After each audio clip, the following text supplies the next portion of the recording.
नमस्कार, मैं हूं विशाल शर्मा और आप देख रहे हैं मनी सेंट्रल। ये एक ऐसा शो है जहां हम गवर्नमेंट पॉलिसी से लेकर इकोनॉमी, शेयर बाजार और पर्सनल फाइनेंस यानी आपकी जेब से जुड़े मसलों पर बात करते हैं। इन मसलों को आसान भाषा में विस्तार से समझाने के लिए हमारे साथ मौजूद हैं हमारे सहयोगी और वरिष्ठ आर्थिक पत्रकार प्रवीण शर्मा। सर, आपका मनी सेंट्रल में बहुत स्वागत है। Thank you Vishal. Money central में आज हम बात करेंगे कच्चे तेल और बाजार की। शेयर बाजारों में आज उछाल दिखाई दिया, जबकि ग्लोबल मंदी का असर क्रूड ऑयल पर पड़ने को लेकर भी एक बड़ी भविष्यवाणी आ रही। क्या है गोल्डमैन सैक्स का एक बड़ा प्रेडिक्शन, इस पर चर्चा करेंगे। इसके बाद बात करेंगे छोटी कारों की बिक्री की, कैसे भारत में लोगों का खरीदारी का मिजाज बदल रहा है और इसने छोटी कारों के कारोबार को मुश्किल में डाल दिया। आखिर में बात होगी 8वें वेतन आयोग की, जिसे लेकर उम्मीदें बहुत सारी हैं, लेकिन इसे लेकर राज्यों की तरफ से कुछ मांग आ रही है। क्या है ये मांग और इसका क्या असर होगा, इस पर भी करेंगे चर्चा। तो चलिए फटाफट करते हैं मनी सेंट्रल की शुरुआत। बाजारों में आज तेजी दिखाई दी। एक दिन पहले बाजार में बड़ी गिरावट आई थी, लेकिन आज बाजार खूब दौड़े। सेंसेक्स करीब 1100 अंक चढ़ा, निफ्टी 22,535 पर आ गया और इसमें 374 अंक की तेजी आई। लेकिन बाजार की तेजी से इतर क्रूड गिरने में लगा हुआ है और अब एक बड़ी भविष्यवाणी आई। गोल्डमैन सैक्स ने कहा कि क्रूड $40 पर आ सकता है। मेरा आपसे सवाल है प्रवीण सर कि क्रूड में इस गिरावट को लेकर गोल्डमैन की जो रिपोर्ट है क्या कहती है। और आज सुबह ही हम लोग एक कार्यक्रम में गए सर, वहाँ खुशकिस्मती से माननीय मंत्री साहब से मुलाकात हो गई। उन्होंने भी कहा, हाँ, हरदीप सिंह पुरी साहब से, उन्होंने भी कहा, उनका बाइट भी हम लोगों ने लिया। वो क्या कह रहे हैं और गोल्डमैन की जो रिपोर्ट है, इसको दोनों को क्लब करके समझाइए। नहीं, देखिए, गोल्डमैन सैक्स की जो रिपोर्ट आई है जिसमें ये कहा गया है कि जो क्रूड ऑयल है, ब्रेंट क्रूड, वो $40 पर बैरल के भी नीचे जा सकता है। तो ये एक एक्सट्रीम केस सिनेरियो का जिक्र किया है, जिसमें उन्होंने कहा है कि जो टैरिफ वॉर के चलते मंदी आना ग्लोबल लेवल पर जी, और उसके जरिए ओपेक प्लस के चाहे कट्स हों या जो नॉन ओपेक कंट्रीज़ हैं जिनके जरिए सप्लाईज का बढ़ना हो, वो सब एक ऐसा माहौल पैदा हो सकता है जिससे 2026 के आखिर में तेल जो है, कच्चा तेल, वो $40 पर बैरल के नीचे आ जाएगा। अगर ऐसा होता है तो आप समझिए कि एक तो पहली कंडीशन तो ये है कि एक ये बड़े स्लो डाउन का संकेत होगा अगर $40 पर बैरल के नीचे आ जाए, क्योंकि बहुत लंबा वक्त बाद क्रूड ऑयल, मुझे लगता है कई सालों के बाद क्रूड इस लेवल पर पहुंचने की एक भविष्यवाणी की गई है जी। दूसरा ये है कि अगर $40 नहीं भी आता, $60 के आसपास आ जाता है या उससे नीचे आता है, $55-58 के आसपास आता है, तो क्या भारत में जो हमारे आप से जुड़ा हुआ मसला है, सभी देशवासियों से जुड़ा हुआ मसला है जिसका आप भी जिक्र कर रहे थे, कि क्या सरकार फिर तेल के दाम कम करेगी, पेट्रोल डीजल की जो एक महंगाई है, क्या वहाँ कटौती आएगी, ये भी एक उसके साथ जुड़ा हुआ सवाल पैदा होता है। लेकिन क्या उसके साथ एसोसिएटेड रिस्क स्लो डाउन के होंगे, ये देखने वाली एक बात होगी। जी, हरदीप सिंह पुरी साहब वाला भी जो स्टेटमेंट है उसको भी आप समझा दीजिए सर। बिल्कुल, हरदीप सिंह पुरी ने तो, उन्होंने कल भी बोला था कि इसका इम्पैक्ट कंज्यूमर्स पे नहीं पड़ेगा, क्योंकि ये जो बढ़ोतरी है एक्साइज ड्यूटी में $2 पर लीटर की पेट्रोल या डीजल में, उसको जो ऑयल मार्केटिंग कंपनियां हैं वो अपने ऊपर वहन करेंगी। तो ओवरऑल मोटी मोटी बात आज भी उनका यही कहना था कि अगर 60 के आसपास क्रूड आता है तो फिर हो सकता है कि उसमें एक, और ये बात वो पहले भी कह चुके हैं कि अगर $60 पे आता है अगर क्रूड, तो पेट्रोल और डीजल में की कीमतों में कटौती की हमको उम्मीद करनी चाहिए। तो साफ तौर पर वो बात नहीं कह रहे कि नहीं कटौती होगी, लेकिन ये कहते हैं कि हाँ, अगर ऐसा हो गया तो आपको एक उम्मीद पैदा हो सकती है कि प्राइस कट हो। लेकिन देखने वाली बात होगी, क्योंकि ये जो अभी का जो सरकार का फैसला है, ये कतई विरोधाभासी है। जहां क्रूड का आज भी दाम नीचे आया, ब्रेंट का $64 के आसपास है, और ऐसी परिस्थिति में जब $64 पे क्रूड है, सरकार का उस पर टैक्स बढ़ा देना एक विंडफॉल का जो गेन है, एक तरह से सरकार उसको अपने खजाने में लेकर आना चाहती है। जबकि होना ये चाहिए था कि अगर विंडफॉल गेन ऑयल मार्केटिंग कंपनियों को हो रहा था तो इसका फ़ायदा कंज्यूमर्स को मिलता, जो कि लंबे वक्त से 100 रुपए के आसपास पेट्रोल का पैसा चुका रहे हैं और 90 रुपए या उसके ऊपर दाम चुका रहे हैं आप डीजल के लिए। तो इसका फायदा जो जिस तबके को मिलना चाहिए था उसको नहीं मिला, बल्कि इसका फायदा सरकार लेने की कोशिश कर रही है। तो ये थोड़ी सी एक खराब स्थिति है जो कि नहीं होना चाहिए, खासतौर पर ऐसे वक्त पर जबकि तमाम तरह की दिक्कतें इकोनॉमी के सामने, टैरिफ को लेके बाकी चीज़ें जो है वो सामने आ रही हैं। और इस वक्त पर अगर आप कंजम्पशन बढ़ाना चाहते हैं पूरे देश में, तो उसका एक रास्ता यहाँ से भी निकलता है कि अगर आप तेल को कुछ सस्ता करके लोगों की जेब में पैसा बचाने की कोशिश करते हैं। जी प्रवीण सर, कल का मनी सेंट्रल में देख रहा था, उसमें एक कमेंट आया था हमारे व्यूअर का। वो कह रहे थे कि देखिए शर्मा जी 130 तक चला गया था क्रूड ऑयल, उसके पार भी चला गया था, 140 150 के आसपास भी चला गया। तो उस समय सरकार कहे कि देखिए इतनी कीमतें बढ़ गई हैं और उसके बाद हमें प्राइस जो है पेट्रोल डीजल की कीमतें उसको बढ़ाने की बहुत ज़रूरत हो रही है। लेकिन अब देखिए चीज़ें जो 90 तक आ गई, क्रूड ऑयल जो है 90 आ गया, 80 आ गया, 70 आ गया, अब 60 आ गया। उसके बाद जो तमाम जनता में, जनमानस में, और 2 साल पहले, अगर मैं आंकड़े से सही हूँ, 2 साल पहले मात्र 2 रुपये की ना कटौती की गई थी पेट्रोल डीजल के प्राइसेस। उसके बाद से अभी तक कभी कटौती नहीं हुई है सर। नहीं, सरकार ये वाली सरकार जिसकी, जो मैं बहुत बार इस बात को कहता हूँ कि सरकार का फोकस, इस सरकार का हमेशा ये रहा है कि किस तरह से रेवेन्यूज़ को हासिल किया जाए। इसी कड़ी में और पिछले कुछ वक्त में लगातार सरकार के पास इस बात का मौका रहा है जहाँ पे कि क्रूड के दाम कम रहे हैं, क्रूड के दाम ज़्यादा नहीं हुए हैं। भले रूस यूक्रेन की जंग हुई जो कि हाल के वक्त की एक सबसे बड़ी घटना थी, उस घटना में भी सरकार को एक मौका मिला। जब दुनिया में लड़ाई थी तब सरकार को मौका ये मिला कि वो रूस से सस्ते दाम पर, तगड़े डिस्काउंट पर कच्चा तेल ले और वहाँ से रिफाइन करके उसकी बिक्री करे। तो उस मुश्किल परिस्थिति में भी सरकार के पास एक मौका इस तरह का आया था जहाँ पे कि आपको फ़ायदा ही था वहाँ पे। तो पिछले अगर 2, 3, 4 साल या 5 साल के अगर आप ब्रैकेट में देख लीजिए तो क्रूड के दाम बहुत ज़्यादा बढ़े हुए नहीं रहे। कभी सरकार के खजाने पर क्रूड की वजह से बोझ नहीं पड़ा जी। तो इसका फ़ायदा लेकिन सरकार ने ना, ऑयल मार्केटिंग कंपनियों ने, भले सरकार ने ये कहा है कि कीमतें तय करने का पूरा फैसला ऑयल मार्केटिंग कंपनियों के पास है, लेकिन चूंकि वैसा है भी नहीं, क्योंकि जब चुनाव होते हैं तब भी कंपनियां एकदम रोक दी जाती हैं कि नहीं, दाम नहीं बढ़ाने आपको। और अब तो पिछले टाइम्स बहुत सारे वक्त से प्राइसेस स्थिर हैं। एक बार जब कट किया था उसके बाद से कीमतें स्थिर हैं, लेकिन उस पूरे पीरियड में क्रूड को अगर आप देखेंगे तो वो निचले लेवल पे ही रहा है, उसमें कोई बहुत ज़्यादा बढ़ोतरी हमने देखी है नहीं जी। सर, अब इसका द बिगर पिक्चर पर हम चर्चा करना चाहेंगे। कम दाम पर आ गया क्रूड, तो हमारा जो फॉरेक्स रिजर्व्स है, जो हमारा जो पैसा, वो तो बच रहा होगा, क्योंकि हम लोग जो पेमेंट करते हैं, क्रूड मंगाते हैं, तो उसका तो हम लोग डॉलर में पैसा भेजते हैं। तो $90 के भाव पर पैसा देते थे, अब 60 के भाव पर दे रहे हैं, तो 30% का तो जो बचाव है वो होता होगा भारत सरकार के खजाने में ना। बिल्कुल बचत होगी खजाने में। हालांकि ज़्यादा वक्त नहीं हुआ क्रूड को 64-65 पे, अभी कुछ ही वक्त, बहुत देर तक सर 70-74 के बीच में भी। हाँ, लेकिन लंबे वक्त से इसी रेंज में है, 80 के नीचे है एक तरह से क्रूड।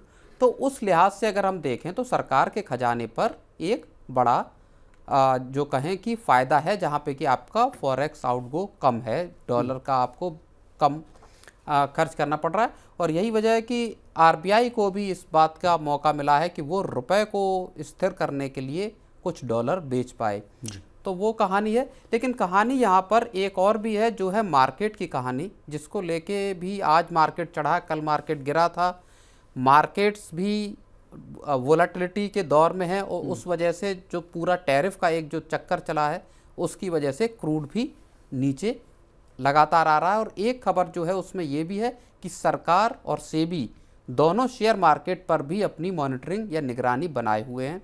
सरकारी अफसरों के हवाले से ऐसी खबरें आ रही हैं। सरकार की नज़र बनी हुई है इस पूरे शेयर मार्केट में उतार चढ़ाव पर, लेकिन सरकार का ये मानना है कि वो इसमें कोई दखल अभी नहीं देना चाहती, क्योंकि इसके जो सकारात्मक परिणाम है हो सकता वैसे ना हो, इसका सरकारी दखल का कुछ नकारात्मक परिणाम हो। तो सरकार की नज़र भी बाजार पर बनी हुई है। ये एक बड़ा पॉइंट है जो कि खबरों के तौर पर निकल कर आ रहा है। और गोल्डमैन सैक्स की जो रिपोर्ट है उसमें एक एडिशनल जानकारी भी हम दे दें कि उनका जो मुख्य अनुमान है दिसंबर 2025 तक ये मान रहे हैं कि $55 प्रति बैरल के आसपास जा सकता है क्रूड ऑयल की कीमतें, और दिसंबर 2026 तक ये जो है ये $50 प्रति बैरल के आसपास आ सकता है। उसके बाद जैसा कि सर ने बताया कि 40 और उसके बाद उसके नीचे भी आने की बात की जा रही है। चलिए आगे बढ़ते हैं और अब बात करेंगे छोटी कारों की बिक्री। देश में छोटी कारें या कहे कि हैचबैक कारों की बिक्री के सामने मुश्किल खड़ी हो गई है। 2024-25 में इनकी बिक्री 13% गिरी। दूसरी तरफ एसयूवीज की डिमांड 10.2% बढ़ी। मेरा आपसे सवाल है सर कि छोटी कारों का दौर क्या अब बीत गया है? अब सिर्फ थार और ये जो जीप, कंपास और स्कॉर्पियो यही सब गाड़ियां दिखेंगी सर? इसके पीछे देखिए दो चीज़ें हैं जो समझने की, जिनको हम देख सकते हैं। एक तो और जो ट्रेंड है, एक तो ट्रेंड आप ये समझिए कि एसयूवीज को लेके लोगों का रुझान बढ़ा है। अब छोटी कार, हैचबैक, छोटे टायर वाली गाड़ियां, उनको लेके लोगों को लगता है कि यार ये नहीं, कुछ बल्कि बड़ा सा होना चाहिए मस्कुलर, तो मस्कुलर होना चाहिए। मस्कुलैरिटी वाली जो एक बात है वो कंज्यूमर्स में दिखाई दे रही है। एक तो वो जो प्रेफरेंस का बदलना है, चॉइस बदलना है, वो नज़र आ रहा है। दूसरी चीज़ और जो थोड़ी सी परेशानी वाली बात है वो ये है कि क्या एक तबका इस तरह की गाड़ियां, जो गरीब तबका है, जो अमूमन या लोअर मिडिल क्लास है, जो अमूमन छोटी कार खरीदता है, क्या उसकी गाड़ियां खरीदने की हैसियत कम हुई है पिछले कुछ वक्त में जी। जिस वजह से जो गाड़ियां बिक रही हैं एसयूवीज वो 9, 10, 11 लाख या उससे ऊपर की रेंज की हैं। और इसमें भी खासतौर पर जो प्रीमियम सेगमेंट की एसयूवीज हैं उनकी सेल्स में हमने ज़्यादा बढ़ोतरी देखी है। तो इस तरह के दो ट्रेंड जो हैं वो नज़र आ रहे हैं। एसयूवीज की बिक्री इसी साल ऐसा नहीं है कि 2024-25 में उनकी बिक्री में इजाफा हुआ। एसयूवीज की बिक्री लगातार पिछले कुछ वर्षों से बढ़ रही है और वो चीज़ ये बताती है कि लोगों की प्रेफरेंस धीरे धीरे बदल रही है। अब ऑफ रोडिंग के लिए या दूसरे पर्पसेस के लिए लोग हैचबैक खरीदने की बजाय एसयूवी को खरीदना पसंद करते हैं। आप समझिए कि लगभग 10 लाख यूनिट रही हैचबैक की सेल्स 2024-25 में, और जबकि जो एसयूवीज़ हैं उनकी बिक्री इससे डबल से भी ज़्यादा रही, 23.5 लाख की सेल्स रही। तो दोनों के बीच में एक जो बड़ा गैप है वो इस बात का है कि लोगों की शायद कमाई जिनकी कम है वो छोटी कारें खरीद नहीं पा रहे हैं, और जिनकी कमाई ज़्यादा है वो छोटी कारें खरीदते नहीं है, वो बड़ी कारें या हैचबैक या एसयूवीज़ को प्रीमियम लेवल की उसको खरीदना पसंद कर रहे हैं। हालांकि इसमें एक चीज़ और भी है, जैसा इंडस्ट्री के जो लोग हैं उनका मानना ये है कि अब जब सरकार ने जो 12 लाख तक की जो कमाई है उसको टैक्स फ्री किया है, इसका असर अब दिखाई देगा। और जो जिन लोगों की सैलरी में मान लीजिए 10,000 या 12,000 रुपये का टैक्स बचेगा, वो शायद अब छोटी कारें खरीदने के लिए आगे आ सकते हैं। और इससे इसका मतलब ये है कि आने वाले टाइम में हो सकता है कि जो छोटी कारें हैं या हैचबैक हैं उनकी सेल्स में इजाफा दिखाई दे। सर मैं ऑटो सेक्टर को देखता हूँ, बारीकी से देखता हूँ, तो अगर मैं आप इन चीज़ों को अगर आप इस एंगल से भी देखें सर, छोटी कारों का पहले ना 2 लाख 3 लाख रुपए में गाड़ी आ जाती थी। टाटा नैनो की जो लॉन्च की गई थी तो रतन टाटा साहब जो अब आज इस दुनिया में नहीं है, वो कह रहे थे कि भाई छोटे लोग जिनको जो स्कूटर से चल रहे हैं, अगर उनको 4 पहिया से चलने का है, मन कर रहा है, तो उसके लिए नैनो है। और उसके बाद कहा गया कि अल्टो का जो सबसे लार्जेस्ट एक बार सेलिंग कार हुआ करती थी मारुति सुजुकी की, उसका भी यही कॉन्सेप्ट था कि 2 लाख 3 लाख रुपए के आसपास में अगर आपको मिल जाए। हालांकि सबसे टॉप सेलिंग कार अभी भी वैगनार ही है, लेकिन अब कीमतें उसकी 7 लाख के आसपास बन गई है सर, 7 लाख 6 लाख की है वैगनार। अब मेरा ये भी सवाल है सर कि अब आप कोई भी छोटी गाड़ियाँ देख लीजिए 5 लाख से नीचे की है ही नहीं। अल्टो अब आ रही है 4.5 लाख, 5 लाख 6 लाख के आसपास आ रही है। तो मेरा सवाल है कि लोगों को लग रहा होगा कि 4 लाख 5 लाख में तो ये गाड़ियाँ आ रही हैं, तो चलिए भाई 10 लाख रुपए और एक्स्ट्रा बढ़ाकर बड़ी गाड़ी ही ले लिया जाए। तो ये भी तो एक लॉजिक होगा ना। पिछले 10-15 साल में गाड़ियों की कीमत असल में डबल से ज़्यादा बढ़ी है। बाइक का भी देख लीजिए ना सर, जो गाड़ी बाइक 50,000 में था 1.5 लाख 50 में नहीं थी बाइक, आप समझ लीजिए 40-42 हज़ार रुपए की बाइक आ जाती थी जी। स्प्लेंडर को आप 42-43,000 की आपके ऑन रोड पड़ जाती थी। आज की वक्त में कोई भी गाड़ी 70,000-75,000 से कम की नहीं होगी। मोटरसाइकिल जहाँ तक मुझे पता है, हो सकता है इससे ज़्यादा की कीमत हो, इससे कम की नहीं होगी। यही हाल गाड़ियों का है। 2008-9 में वैगनार आपको दिल्ली में ऑन रोड लगभग 2.25-3 लाख रुपए की पड़ जाती थी। आज की डेट में वैगनार आपको 7, 7.5, 8 लाख रुपए की बैठती है, और इससे कम की गाड़ियां हैं भी नहीं। तो उसने उस बड़े तबके को गाड़ियों से दूर कर दिया है, जो जिसकी कमाई कम है, आप कुछ भी लेने। और फिर एक बात ये भी है कि जो कॉम्पैक्ट एसयूवी इस दौरान आई, चाहे वेन्यू हो चाहे पंच हो, पंच लंबे वक्त तक सबसे ज़्यादा बिकने वाली गाड़ी रही जी, और सेफेस्ट कार कहा जाता था। सेफेस्ट कार का तो हाँ मतलब इस हिसाब से कि एक छोटी कॉम्पैक्ट एसयूवीज का जो एक ब्रीड आई निकलकर, उसने भी लोगों को इस तरफ धकेल दिया कि 7-8 लाख रुपए अगर खर्च करने हैं तो हैचबैक क्यों लें, हम एक एसयूवी जैसी गाड़ी क्यों न लें, दिखने में थोड़ी बड़ी लगती है, बिगर लगती है, मोटी लगती है, तो वो उस टाइप की गाड़ी खरीद लेना। तो वो एक पूरा ट्रेंड अब नज़र आ रहा है जहाँ पे कि फिर एसयूवीज की बिक्री बढ़ी है और जो हैचबैक हैं उनका धीरे धीरे। एक और प्रश्न मेरे दिमाग में आ रहा है सर, क्या इसको इस कहानी में भी जोड़ दिया जाए कि जो लोग नहीं खरीद पा रहे नई कारें, जो 10 लाख 15 लाख की नहीं खरीद पा रहे, आपसे चर्चा भी होती रही है, मनी सेंटर में भी आप इस बात को दोहराते रहे हैं कि वो लोग जो है सेकंड हैंड कार्स खरीद रहे हैं, और उसमें दिख भी रहा है, वो आंकड़े भी दिखा रहे हैं कि लोग अब नहीं खरीदना चाह रहे 10 लाख 15 लाख की गाड़ियाँ। उनको लग रहा है कि भाई सेकंड हैंड कार ही अगर कम कीमत में मिल जाएगी तो यही बेहतर सौदा है।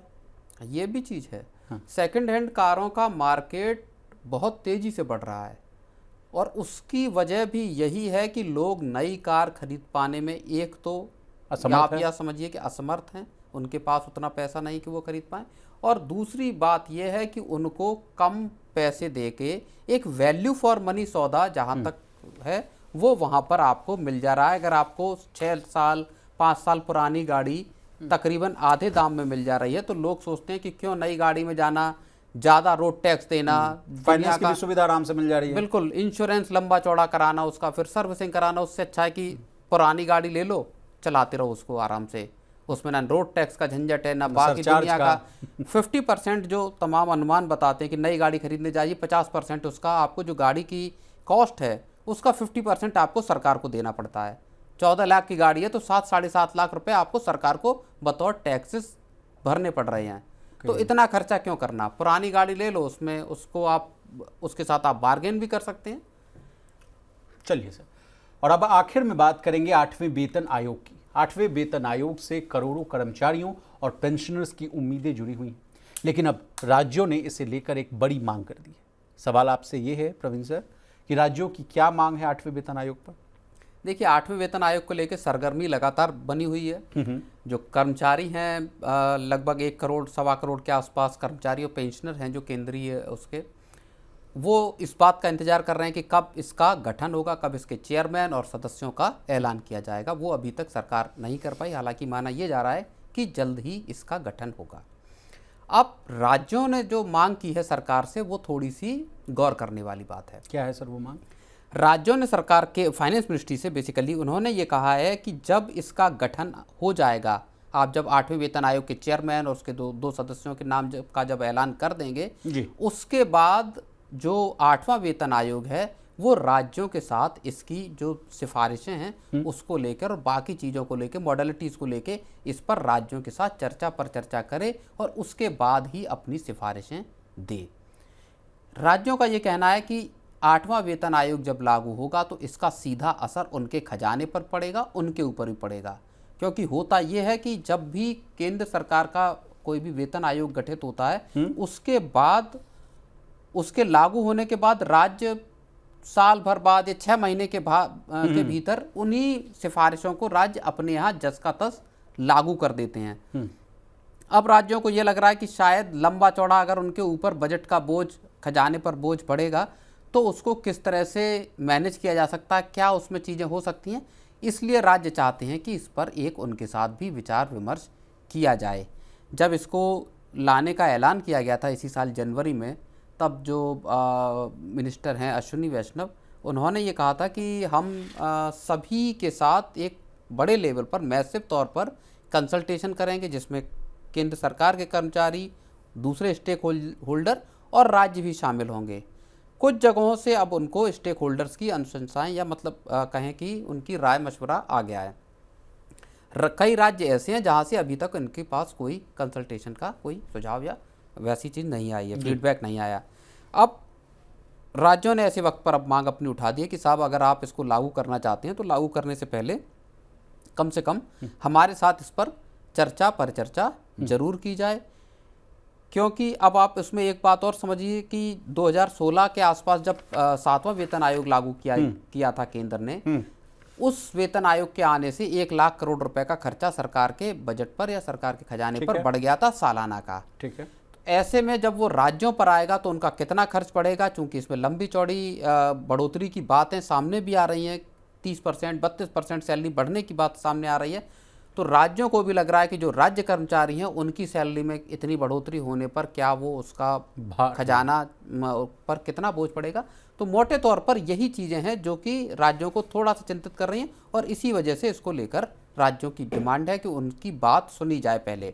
हालांकि 8वां वेतन आयोग फाइनेंस जो कमीशन है, वित्त आयोग है, उसकी तर्ज पर नहीं होता है, दोनों के बीच में अंतर है। फाइनेंस कमीशन राज्यों की जो मांगें हैं उनको सुनता है। फाइनेंस कमीशन के पास इस तरह का कोई बाध्यता नहीं है कि वो फाइनेंस कमीशन कह रहा हूँ, 8वां वेतन आयोग के पास इस तरह की कोई बाध्यता नहीं है कि वो इनके साथ चर्चा पर चर्चा करे अपनी सिफारिशों को देने के पहले। अपने तौर पर भेज सकते हैं, क्योंकि वो सीधी सिफारिशें केंद्र सरकार के कर्मचारियों के लिए हैं, राज्य सरकार के कर्मचारियों के लिए नहीं है। वहीं से पेंच आ रहा है सर। जो मेरा 2 सवाल है, एक देखिए 2 अप्रैल का मिनिस्ट्री ऑफ फाइनेंस का चिट्ठी है जिसको मैं पढ़ के बता रहा हूँ। 5वें वेतन आयोग के लिए सरकार ने एक चिट्ठी निकाली कि उसका जो डीए है उसको 11% बढ़ाया। 2 अप्रैल की चिट्ठी है मिनिस्ट्री ऑफ फाइनेंस की। 5वां वेतन आयोग भी अभी इस देश में चल रहा है सर कई राज्यों में, और उसके डीए में 11% की बढ़ोतरी। हालांकि जो उनको 7वां वेतन आयोग मिल रहा है उनकी डीए में 2% की बढ़ोतरी की है कैबिनेट ने। इसके साथ एक और पेच है कि कई राज्यों में जो केंद्र शासन में जो राज्य में जो सरकारें होती हैं, मान लीजिए कि केंद्र में भी मोदी सरकार है, तो कई राज्यों में मोदी सरकार का जो बीजेपी एलाइड की सरकारें हैं नहीं, वहाँ तो एंटी मोदी की सरकार है। मान लीजिए उसका एक उदाहरण स्वरूप आपको बता दें, बंगाल में भी देखिए सर, वहाँ अभी 7वां वेतन आयोग भी नहीं आया है। देश में 25 से अधिक राज्य हैं देश में, और यूनियन टेरिटरीज जोड़ लीजिए, अलग है मामला। अगर पेच आता है, कंसल्टेशन लाया जाता है, वो मानते ही नहीं है कि अभी आपको मैंने एग्जांपल में समझा दिया, अभी 5वां वेतन आयोग ही चल रहा है, कई प्रदेश में 7वां वेतन आयोग बन गया। जिन राज्यों में 7th पे कमीशन भी लागू नहीं हुआ है, वो तो आप समझिए कि उन राज्यों की जो कर्मचारी हैं राज्य सरकार के, उनके लिए एक तरह से आप अन्याय है वो उस तरह का, कि जब उनको उस तरह का बेनिफिट नहीं मिल रहा जो कि बाकी राज्य में कर्मचारियों को मिल रहा है। क्योंकि अब आप देखिए ना, महंगाई या बाकी खर्च जो हैं वो तकरीबन एक जैसे हैं पूरे देश भर में। सही बात है। उस हालात में अगर किसी राज्य में मान लीजिए सरकारी शिक्षक को मिल रहा है 10,000 और दूसरे राज्य में 20,000 मिल रहा है, तो जिस राज्य में डिस्पैरिटी देखिए, तो वो डिस्पैरिटी है अर्निंग की, और सरकारों को लागू करना चाहिए, क्योंकि पूरा का पूरा एक व्यापक प्रक्रिया है वेतन आयोग को लाने की, और 10 साल बाद लाया जाता है चूंकि, तो एक बड़े तबके की ज़रूरत, उसकी महंगाई जिस हिसाब से बढ़ रही है, बच्चों के पढ़ाई के खर्च हैं, बाकी खर्च हैं, उस हिसाब से उनका एक तरह से अप्रेजल है वो होना चाहिए, सभी राज्यों को देना चाहिए। हालांकि जो बात राज्य मांग कर रहे हैं कि हमारे साथ कंसल्टेशन हो, इस बात को केंद्र सरकार भी कह चुकी कि हम इस पर व्यापक कंसल्टेशन सभी जो स्टेक होल्डर हैं इस मसले से जुड़े हुए उनके साथ करेंगे। तो राज्यों की राय लेकर अगर 8वें वेतन आयोग की सिफारिशों को तैयार किया जाता है, और उनको फिर जैसा माना जा रहा है कि 1 अप्रैल 2026 से जहां तक लागू करने की बात है उसकी, अगर लागू किया जाता है तो केंद्र सरकार के 1.25 करोड़ के आसपास कर्मचारी नहीं, बल्कि राज्यों के भी करोड़ों कर्मचारियों को इसका सीधा बेनिफिट मिलेगा, और अंततः ये देश में कंजम्पशन है, ग्रोथ है, इस तमाम जो अभी की जो मुश्किल है उसको भी निकालने में मददगार साबित हो सकता है। चलिए सर, तो आज के मनी सेंट्रल में बस इतना ही। प्रवीण सर, आपका बहुत शुक्रिया, आपने तमाम विषयों को विस्तार से आसान भाषा में समझाया। तो इसी तरह देश, दुनिया और बिजनेस जगत से जुड़ी तमाम ताज़ा तरीन खबरों के लिए बने रहिए हमारे साथ, और देखते रहिए मनी 9।